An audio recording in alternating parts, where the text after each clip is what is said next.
Welcome, everyone. Excuse me. Thank you for being here. Good afternoon. My name is Lauren Williams, and I'm Adult and Community Services Manager with the Columbia Public Library. Welcome to today's Lunch and Learn. We'll be learning about conspiracy theories, which is a particularly important topic during this presidential election year. Today's Lunch and Learn is co-hosted by the library and the League of Women Voters of Columbia-Boone County. We do have people attending both in person and on Zoom. We had more than 35 folks register online, so thank you all for joining us from home or your office. Just a couple of Zoom housekeeping items for those watching over Zoom. If you are on Zoom and want to ask a question during the Q&A portion of the event, please use the chat feature. And we ask that you use the drop-down menu in the chat to select everyone so that everyone online can see your question and so they know what's been asked. We appreciate that. And for those in the room, I've got this microphone. I will walk around and so that you can ask your questions that can be heard both in the room and on Zoom. We are recording today's presentation, so it will be available in the next day or two on both the League's YouTube channel and the library's YouTube channel for future viewing. I also be remiss if I didn't point out in this conversation about factual information and finding good information online in particular. In the back, we have a handout about our reference databases and e-resources online. We have access to all kinds of things, familiar resources like encyclopedias and so on, but other databases full of articles that are vetted and trusted sources of information. So pick one of those up if you'd like. All right, and I now will turn things over to the League of Women Voters. Marie Scala, you can start speaker. Thank you, Lauren, very much. It's my pleasure to introduce Dr. Christopher A. Connor, who's Assistant Professor of Sociology at the University of Missouri. He's author of numerous journal articles, books, and anthologies. He's currently finishing an edited volume titled Conspiracism and Extremist Beliefs in New Times, which will be available this coming summer through Rowman and Littlefield Lexington Books. His research areas include the sociology of culture, criminology, and social theory. So welcome, everyone, and welcome to our speaker. Hey, thanks for having me, and thanks for the lovely introduction. I've done this talk a number of times, but this is probably the first time I've done it in Columbia. So, yeah. Is it? How's that? Oh, okay, there we go. So yeah, for the past 3.5 years or so, I've been immersed in this right-wing conspiracy known as QAnon. Just kind of curious, how many of y'all have heard of QAnon? Okay, everybody. Sometimes you would be surprised when I talk. I do give a kind of miniature version of this talk in my classes, and my students have not heard of this, so it's kind of remarkable. Make of that what you will. I'm not going to say anything more. But the title of my presentation today is The Perfect Storm: Radicalization in the Age of Social Media. One of the things that's interesting to me about this kind of golden age of conspiracism that we live in is that it's really kind of only possible with the development of social media. So while I do talk a lot about QAnon and what it is, I'm really interested in this broader phenomenon that is social media and the internet and how it's impacting us just as we are impacting it. So I just want to go over exactly what QAnon is and the ideas that it's proposes. But QAnon first started in October of People online having for certain reasons, sorry. Oh, no worries. How's that? Can they hear me better now? Okay. Let me know if I need to adjust anything and we'll make it happen. So QAnon first started in the anonymous message board known as 4chan, which is a site where people post anonymous messages, and all I will say is it gets pretty interesting on those sites. But Q emerged as this anonymous poster claiming they had secret intelligence that they were releasing from the government about a secret war that Donald Trump was engaged in with a pedophilic cabal known as the Deep State. And the name QAnon takes its name from Q, who's the anonymous poster and it kind of leader of this movement, and Anons, who are the other anonymous message board posters on 4chan. So to give you this is what, so this is a process called baking. So Q releases what are known as crumbs, and these crumbs are gathered up by people who call themselves bakers, who then basically try to make sense of Q's posting. Q uses a very kind of Socratic method of questioning and just kind of throwing information out there to basically see what fits. There's roughly, I think, 5,000 Q drops. I'm rounding there, something like 4,700 and something. But here you can see he's talking about, so Q posts this anonymous post, he signs it as Q, and the bakers take these pieces of information, and what they try to do is they try to make sense of it, right? What is Q trying to communicate to us? And one of the big ways that they did this was by looking at Donald Trump's Twitter account and trying to make inferences from what Q was posting and relating it somehow to Trump's Twitter post. So in this Q drop, the message or the word tarmac appears. The word tarmac also appears in Donald Trump's post. And they're trying to line up the date and time at which Q posted this drop to when Trump tweeted that post. If this is getting a little confusing, I totally understand. Basically, they're looking for clues outside of Q's post to make sense of it, right? So they're trying to interpret the world using this kind of belief system that they've crafted for themselves to explain everything happening in the world. How many of you heard about the Taylor Swift conspiracy theory with the Super Bowl? I'm having a little bit of fun looking through some of the posts that people are talking about. But it was alleged, right, that Taylor Swift was part of this deep state conspiracy and that she was a psyop meant to basically sway or steal the votes for President Biden, right, to influence young voters. This really started out on QAnon accounts that I follow. So I've been following for a lot longer than most of the general public. But this is the kind of process that believers in QAnon engage in, right? They try to make sense of the world around them according to this kind of mythos that they built, right?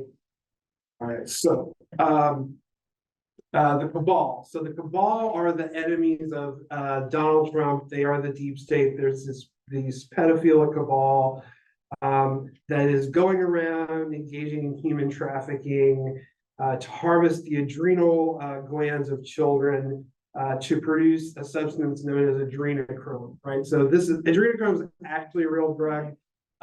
Unfortunately, it's not the cure-all that the believers of QAnon make it out to be. I think it's an anti-blood coagulant.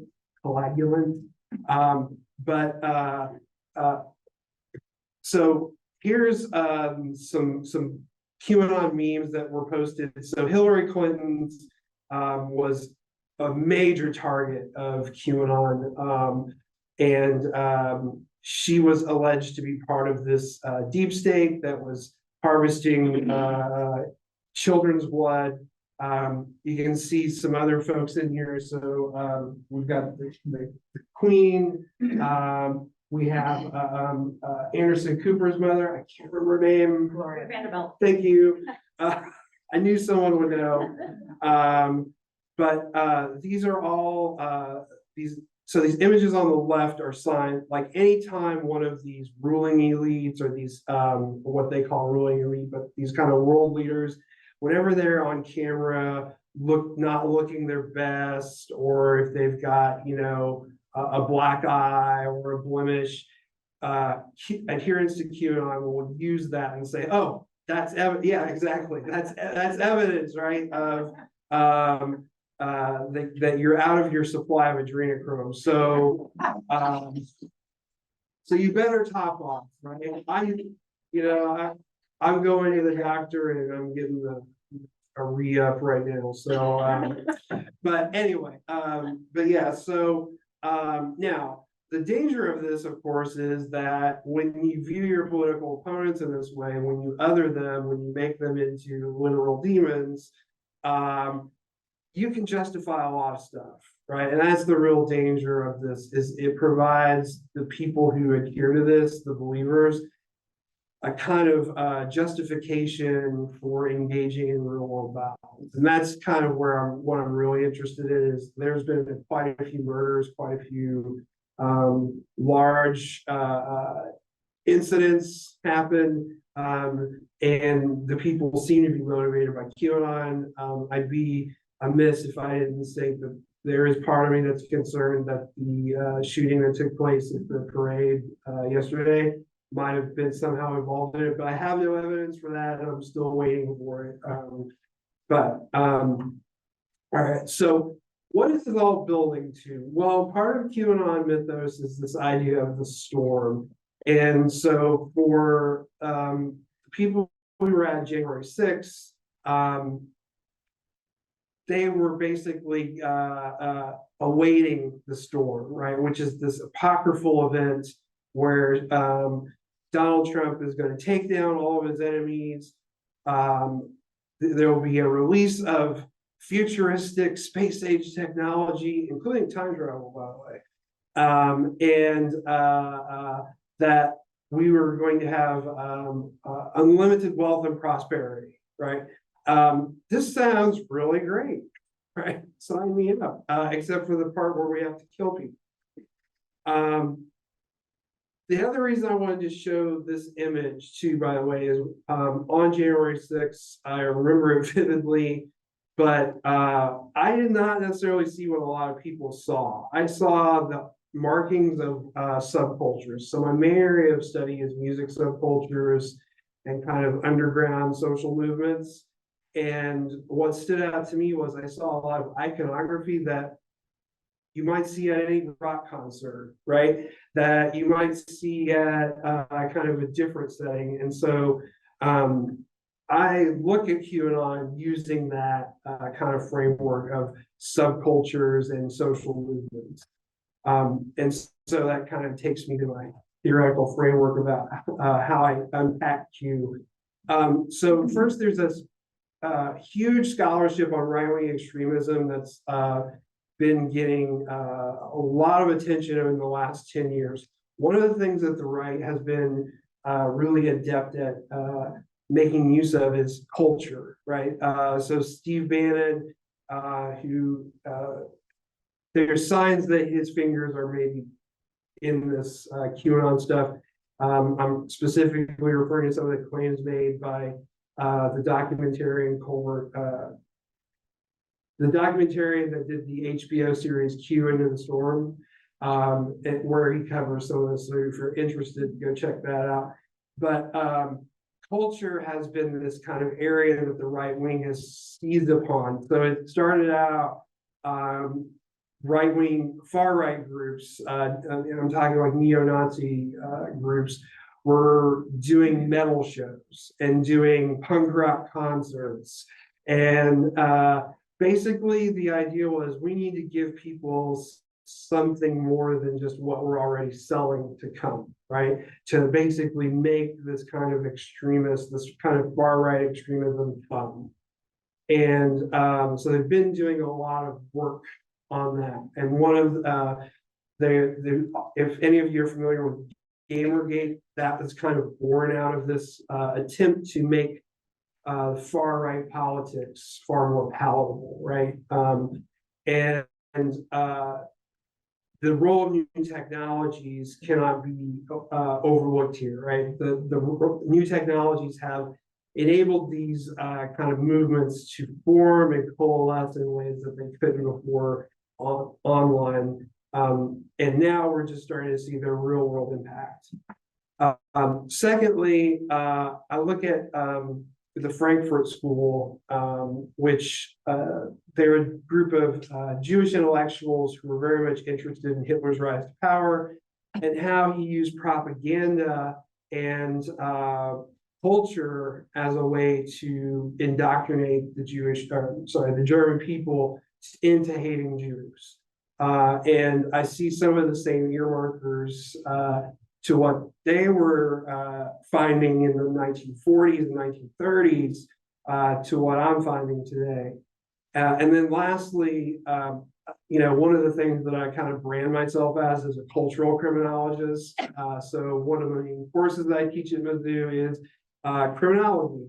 And one of the things that we do talk about in that class is about how culture shapes how we think about the criminal justice system, right? And how we respond to it. And also reasons, drives, rationalizations, and motives criminals carry with them that are a product of our culture. So this kind of culture piece, pretty big for me. So what have I done? This needs updated. I have probably consumed roughly around 1,000 hours worth of content over the last 3 years related to QAnon. I'm just new to my Twitter account because I was done with it. But this includes videos on YouTube, DLive. So DLive is one of these like free speech alternative sites. There's a number of others, Odyssey, etc. There's Facebook groups. There was just a recent report that came out that said that Facebook is still profiting off of QAnon related content and material. So if you're noticing a kind of sudden uptick on stuff that you're seeing on your feeds, yes, you're not alone.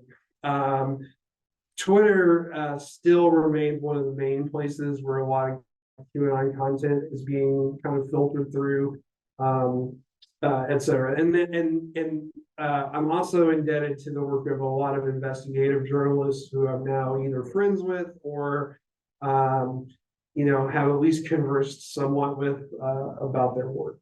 And it's good work too.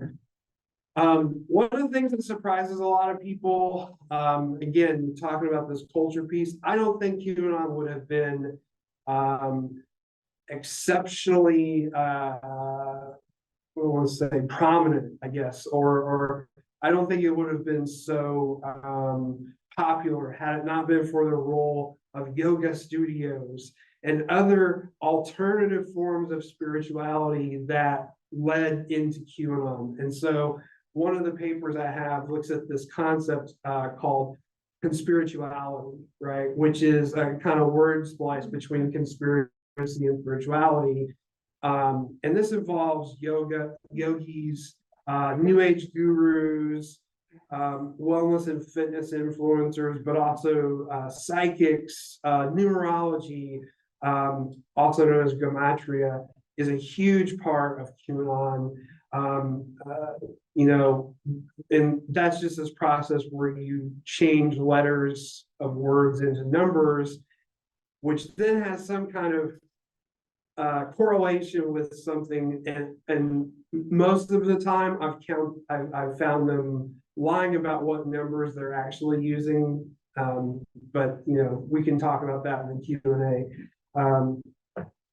But really what's going on here is I want to advance this concept, or I try to advance this concept in my work about commodified or domesticated resistance. So it's the concept we talk a lot about within social movements or within the sociology of culture, when we talk about how culture is co-opted and commodified and the fun basically sucked out of it. But this is a kind of example of cultural appropriation, right?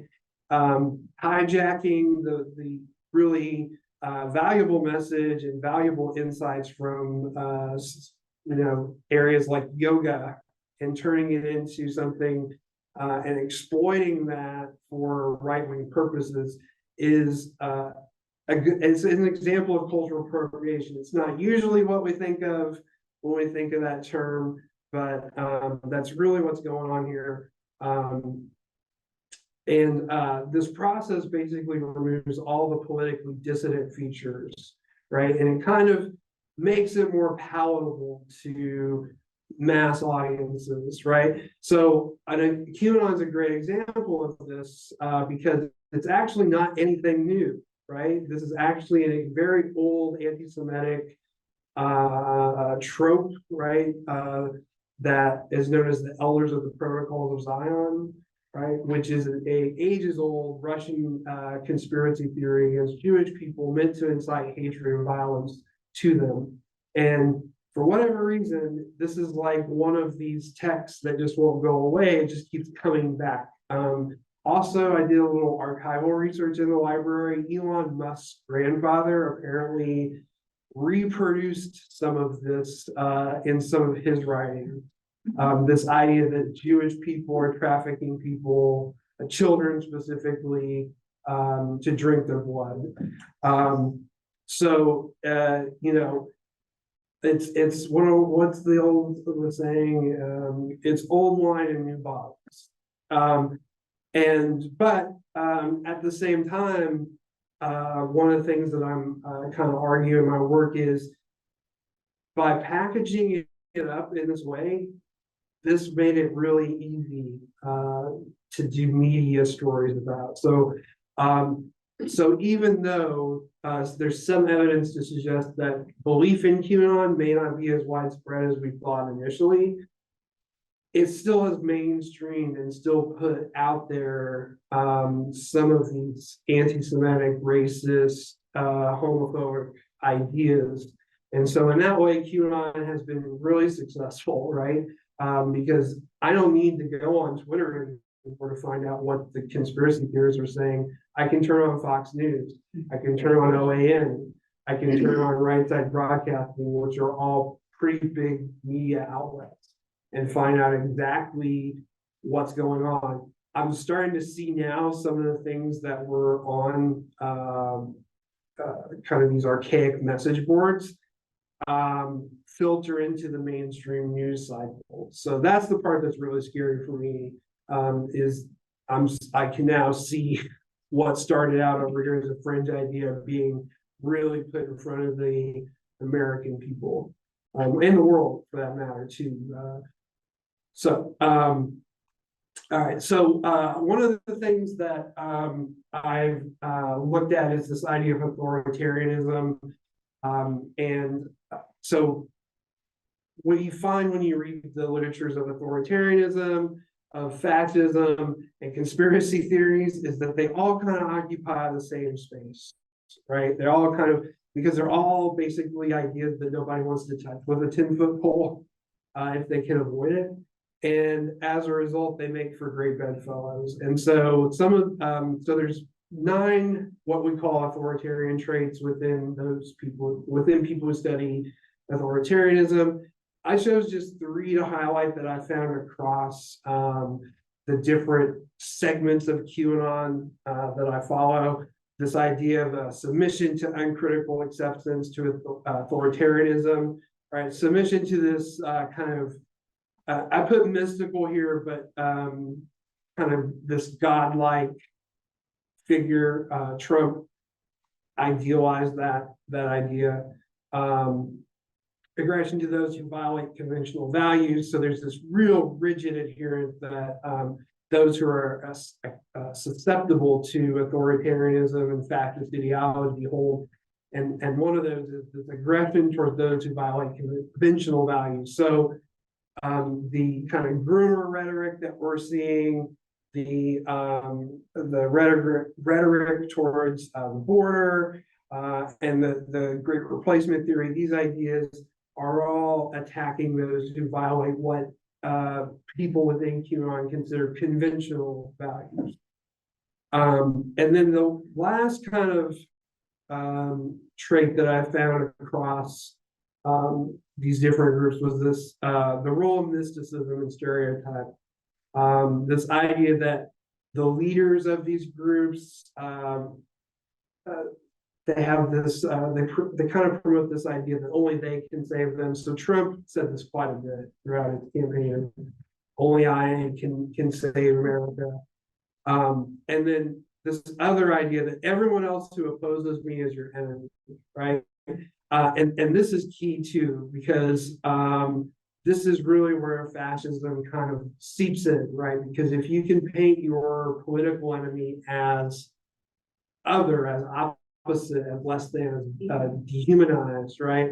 You can justify a lot of stuff. And if you read some of the testimony in the court proceedings of people who have been convicted for crimes, well, I won't go into those because it's kind of heavy. But what you find is that they have this belief that they were totally justified in what they were doing because they were, they had this what seemed like to them a perfectly rational reason that their children were aliens and whatnot.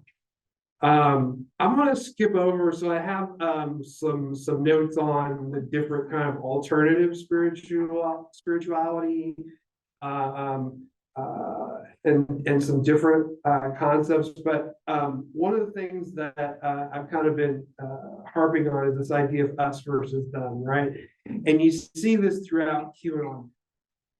You see a lot of music subcultures too, right?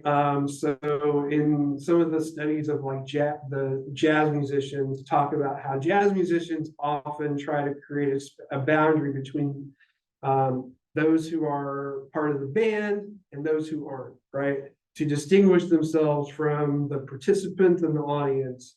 And you also see this in QAnon, right? This idea of us versus them. They have a kind of binary thinking about dark and light, right? You're either on the side of good or you're on the side of evil. You're either a Anon, which are those anonymous posters on those message boards, or you're a normie, right? Waiting to be woke up to the realities of what's really going on, right?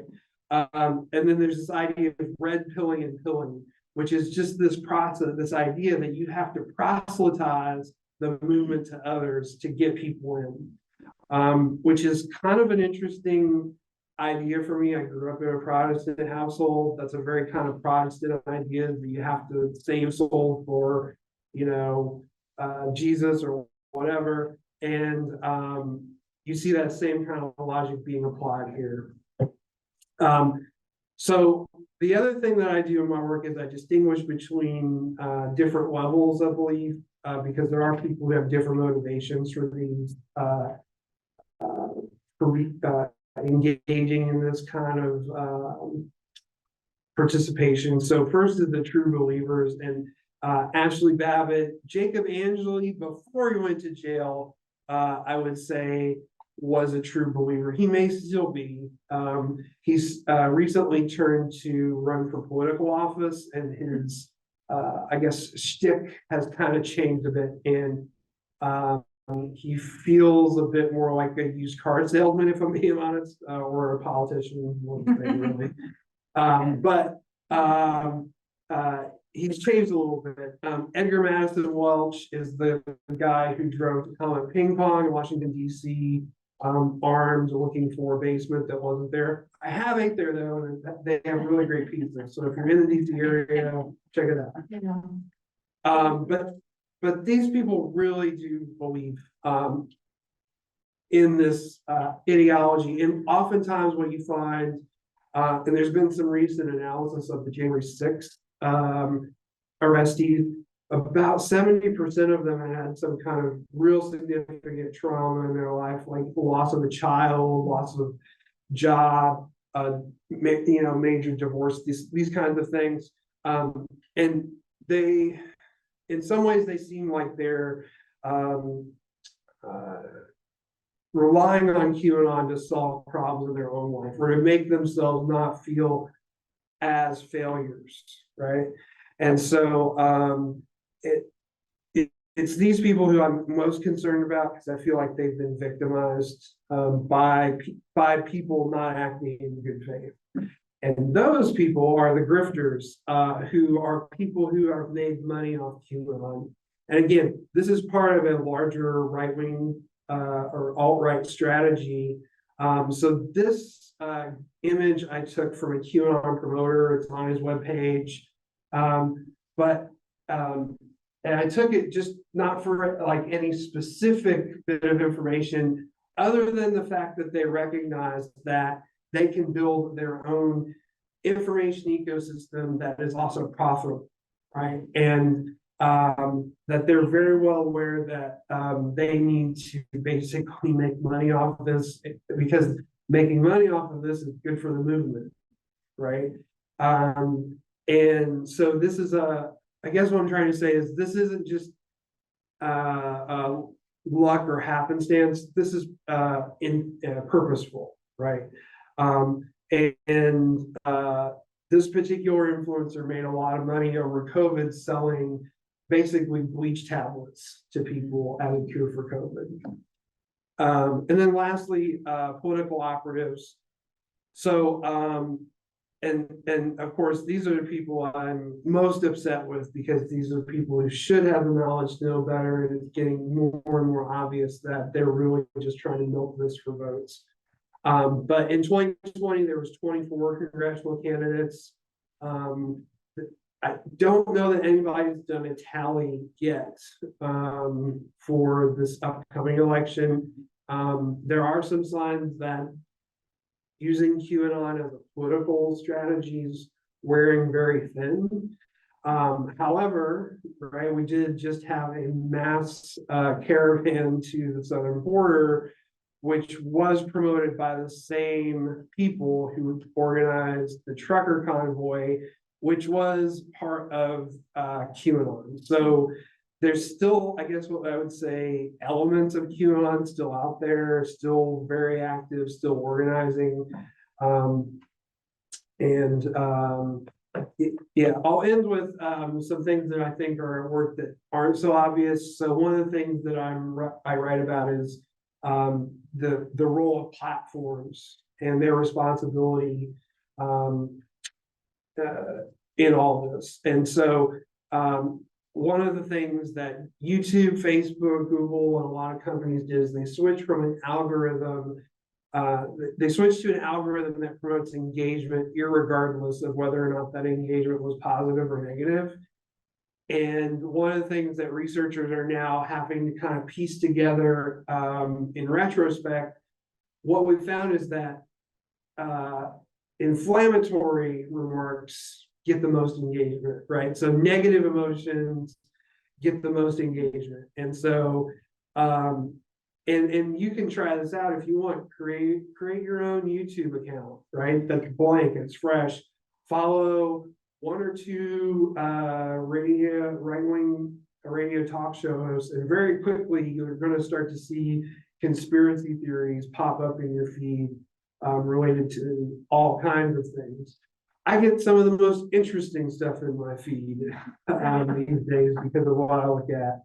But this has produced a kind of information echo chamber, right? Where it's not necessarily stuff we already agree with, but it's stuff that it's stuff that takes our already existing positions, puts them through a funhouse mirror, and then serves it back to us. So that we become kind of parodies of ourselves. So in conclusion, it's part of this larger symptom of right-wing extremism. You can see basically footprints of QAnon everywhere. I'm working on a paper on QAnon and sport. I've written a paper on QAnon and basically yoga, yogis and psychics, etc. There's a colleague of mine, we're going to be working on a paper on electronic dance music in QAnon, which is one place we never thought we would see it pop up. So it really is kind of everywhere, if you look hard enough. But I think it's a symptom of a much larger problem, right? Like the things pop up in society because of something that is already there. So QAnon does tap into this kind of political unrest that we have, and the dissatisfaction we have with politicians and political leaders who just can't seem to get anything done that helps everyone, right? QAnon taps into the failure of our medical system to protect us over COVID, but also,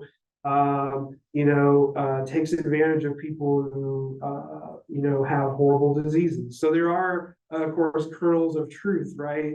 And those are the points where I think we can connect with people who have fallen into this movement and try to reach them, to bring them back into I guess a more reasonable kind of dialogue so that we can work through some of these issues.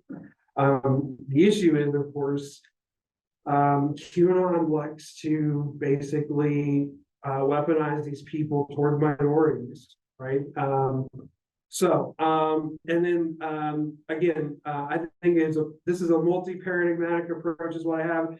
It's not just, it's weird to me that I'm one of the only sociologists writing about this. I've found some comfort within people in library sciences, within philosophy, within all kinds of different disciplines. Yeah, we really need a much more robust approach because it's not just one discipline, I think, that's going to be able to figure out how to solve this problem. And I'll basically leave it at that and open it up for any questions folks might have. Lots of hands up already, so we'll start over here. Thank you for your presentation. I appreciate it. Is there any evidence that these people seek out evidence of their own as they're trying to make sense of this, or do they just assimilate it into their confusion of what it's really like? So when you say evidence, Well, what do you because like I would hope that we're teaching college students these days to seek out and find reliable, credible sources. But if we keep politicizing the media, and I mean, where do they go, or what is a reliable source, and who gets to determine what is a reliable source? My other question has to do, is there any research on the education level of the people that seem to be most susceptible to being sucked into conspiracy theories? So let me take. Oh, I actually got okay. Ooh, this is a good question. So I want so if I never hear the phrase "do your own research" again, I'll die happy. So members of the movement or adherents to the movement believe they are doing their own research, right? And so I think both parts of this question are really intertwined nicely. So now, one of the things that they will do is this like kind of dismissive tactic where if you bring them something from the CDC, well, that can't possibly be true because XYZ, right? And frankly, I see sometimes that happens within academic disputes within science, right? Where people just say, well, how do I, and so yeah, it's a huge problem. And I think the kind of underlying thing is in a society, we have to have some consensus on what we're going to agree on, or the thing's not going to work, right? The other part of your question about educational levels. So there's a paper that a young grad student is submitting from an edited volume, and he's got to do some work on it. But he divided up his sample by two groups, right? White college-aged men with a professional degree and everyone else.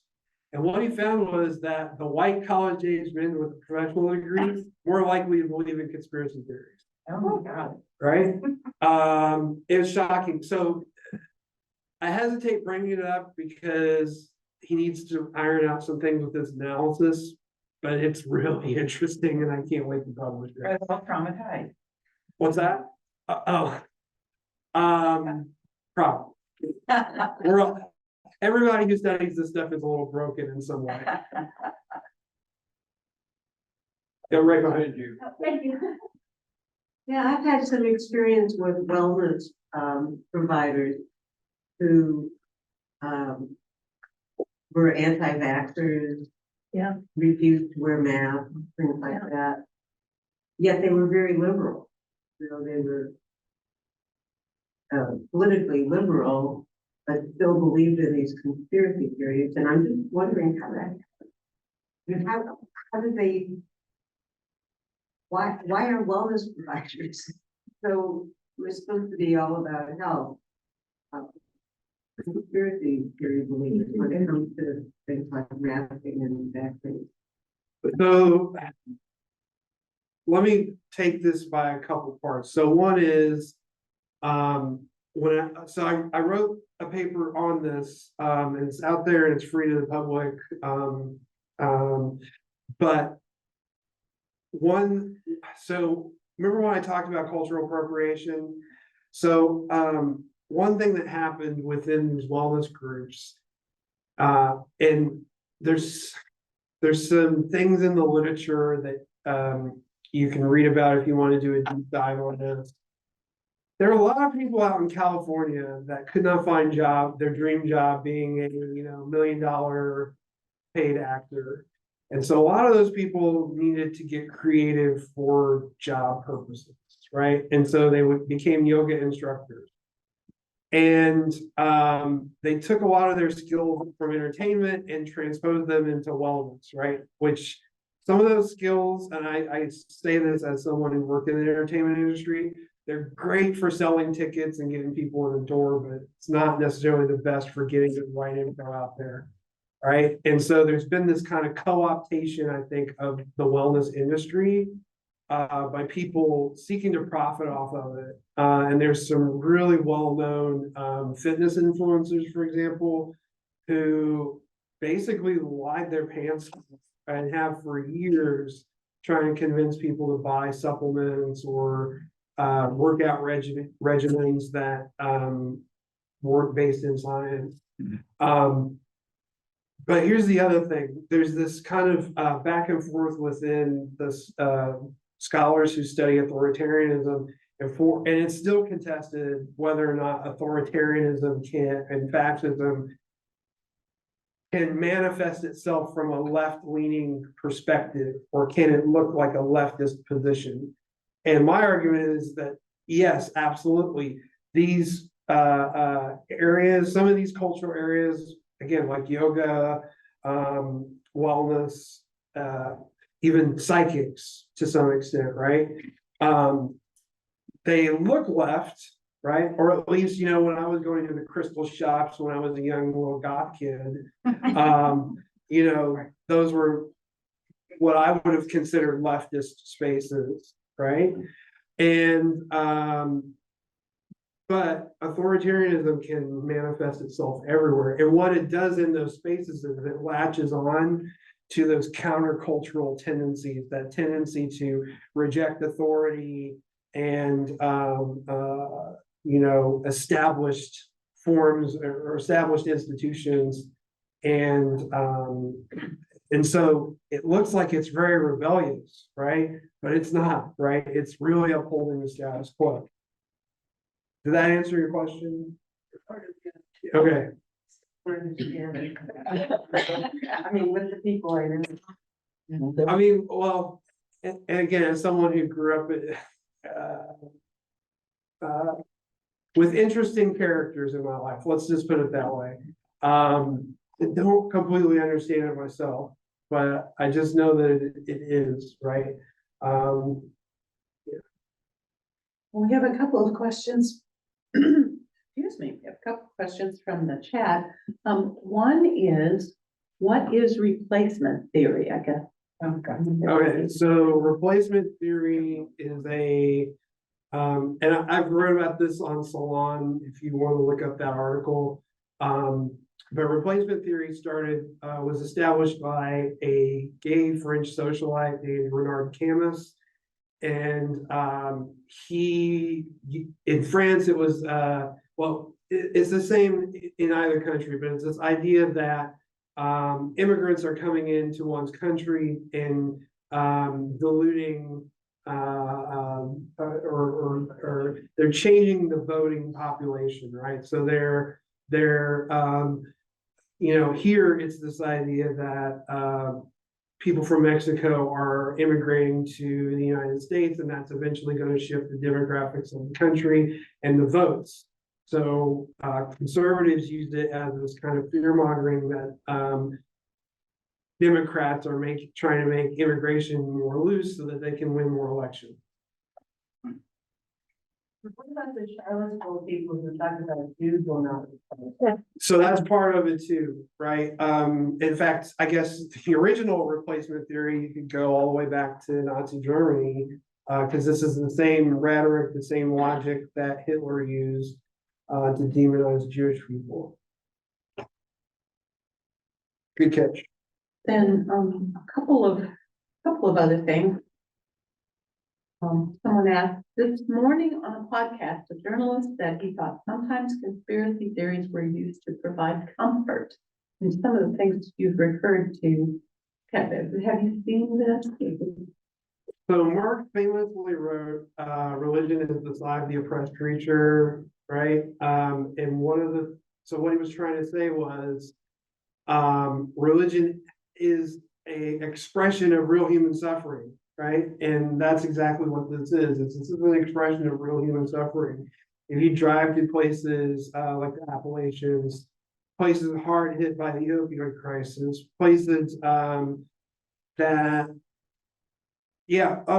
of despair, right? The increase of suicide by opioids, by drug use, by alcohol, by guns. These are all areas like this is an expression, right? However bizarre this might seem to us, right? For a lot of people who have bought into these ideas, they're really struggling. And there are places in this country that I've drove through that, you can tell people just forgot. And it's sad. I have a question about, it seems to me that what underlies a lot of this is either the inability to trust or the trust information from standard, references, or inability to trust the people that are in authority. And I don't understand how that fits with authoritarianism. I think of authoritarianism being follow the leader. But this is consciously saying, don't follow the people who are leading the country. Don't follow the media elites. Don't follow the president, the current president. So, I mean, that's how populism takes hold, right? Is they, like let's ignore reality for a second and let's look at, what candidate Trump said in 2016, right? All the promises that he made. Like, and again, I had relatives like this who lived in parts of Indiana, who, where factories had pulled out, where jobs had disappeared, and along comes someone selling some really good things that they want, right? And then there's another party, right, that comes along and starts talking about things that they just don't understand, right? That like, why are they talking about all these gay issues? Why are they talking about this feminist stuff, right?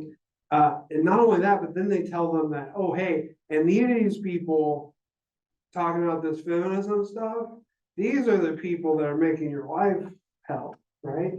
And so when you present it that way, it seems pretty attractive, and I can understand how they could get sucked in. We've got several questions here, more than I can write. And I'm gonna give you a couple and you can kind of, what percentage of adult Americans are into this theory? Everyone has friends, neighbors who have gone down the rabbit hole recently. To what extent do you think this is a consequence of the pandemic? So I'm glad somebody brought this up. There's a recent report released that says that actually it's not belief in conspiracy that's increased, meaning, and so their analysis is very compelling. And basically it says belief in conspiracies remain about the same over time. About 1/3 of the American population believes in some form of conspiracy theory. Yeah. Except when you look at who shot JFK and 9/11. Those two are like major conspiracy theories that way more people believe in.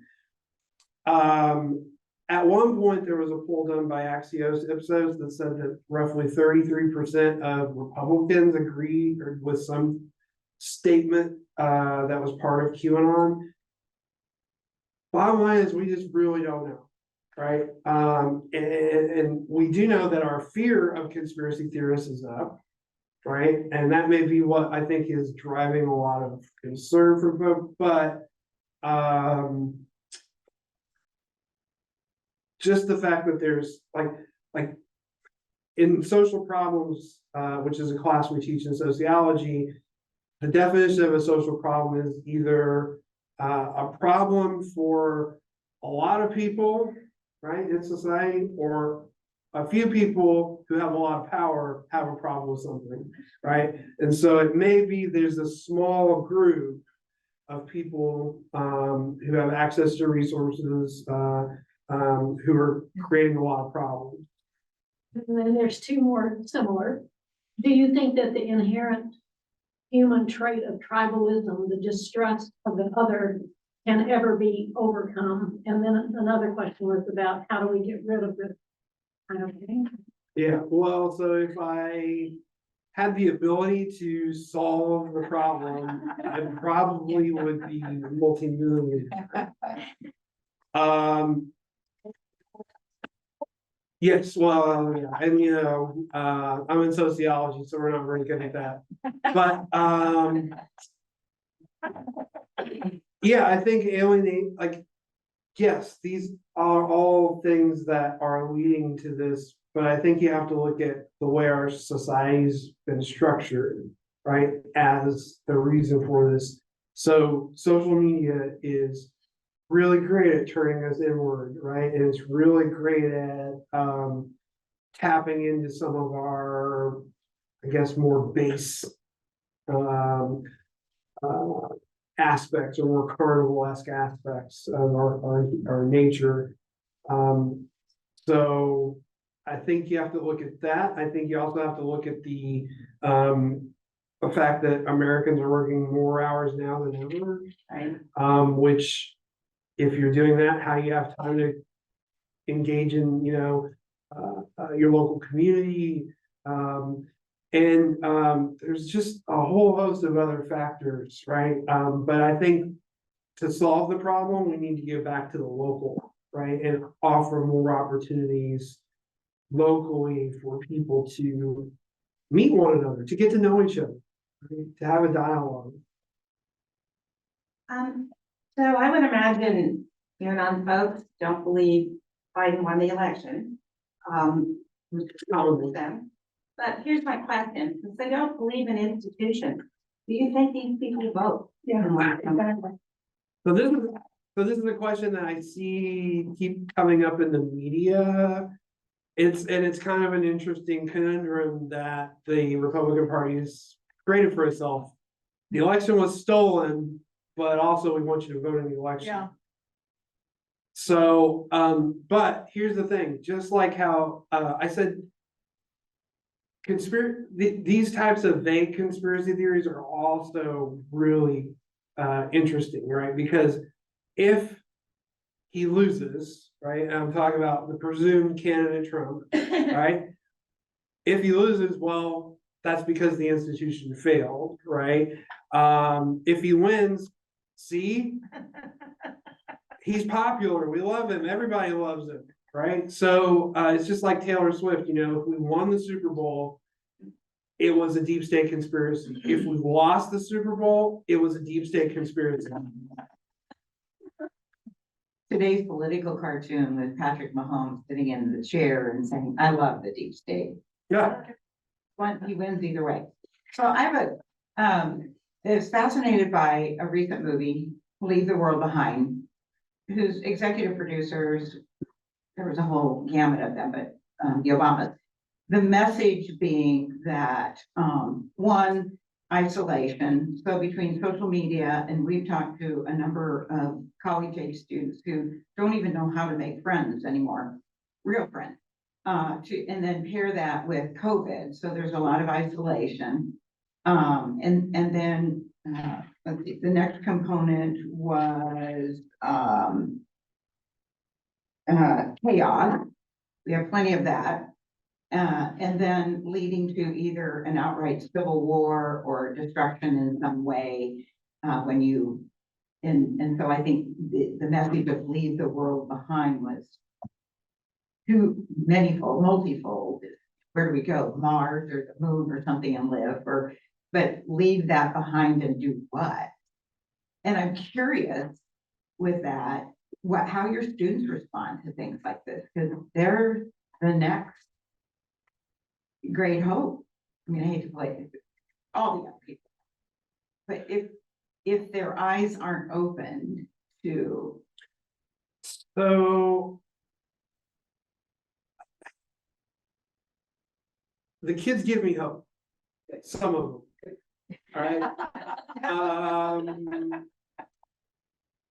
There are young folk who are mobilizing, and a lot of it, I think, goes unnoticed because they have their own way of creating that we're not I'm a little more privy to it than I think most people, because since I've got here, I've like really tried to figure out where that resistance is.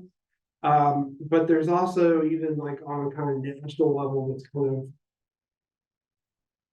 movement activity going on. The issue is they're very distrustful of anyone over the age of really 29. Like that's even maybe too old, right? And the issue is, those who came before us have knowledge and wisdom about how to get to where you want to be. And so they're not necessarily listening to folks who are older than them. So look, I don't want to get sucked into a conversation about geopolitical politics, but like even Bernie Sanders to some of these folks is now considered a demon. really, Because of his he didn't take a stance early enough against Israel Palestine, and for them that was awful. How could you do this, right? And I'm sitting here going, okay, I know you may not you may not be 100% what you're after or agree with you on every point, but and that's the issue that I see within this kind of new formation of what you might call the new left, right? I guess the new, right? But is they don't really, they're very distrustful of old folks who are older than them, and especially folks who are older than them and have, or who they perceive to have power, right? So We'll have to draw our own conclusions about how good or how bad that is. Thank you very, very much. We've come to the end of our time. So what is the name of your book going to be again? So it's Extremism and Conspiracy Theory in the New Times. And it's a collection I'm of. seeing if we're live. Screw. It'll come out as what's called a library copy first, but within a year it's going to be re-released as a paperback for a much more affordable price. There's an ebook version that's cheaper.